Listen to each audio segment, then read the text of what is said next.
Ongina.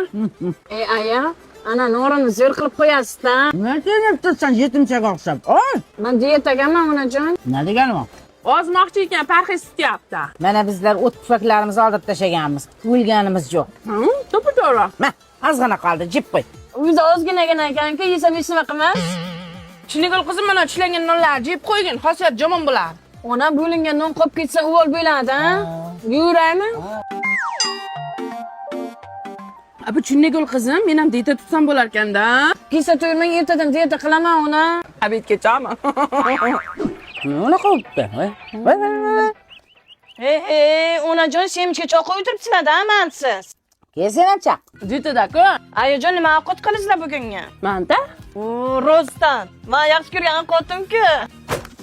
Diyetadasan mumkin emassan ular. Ertaga aniq tutaman, javob onajon.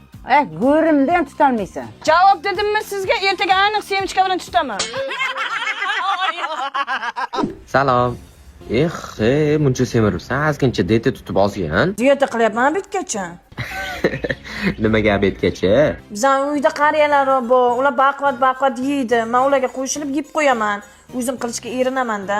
Voy to'poy, seni miyang ham yog'lanib ketibdi. Diyet bistro bor-ku, nimaga o'shani nazarga qilmaysan? Axir uni O'zbekistondagi eng mashhur diyet ovqatlari bo'lsa, undan tashqari 24 ga yetishadi. Hattoki Yandex va Uzun marketdan zakaz qiladigan bo'lsang, uyinggacha olib kelib berishadi. Ertadan aniq diyeta qilaman.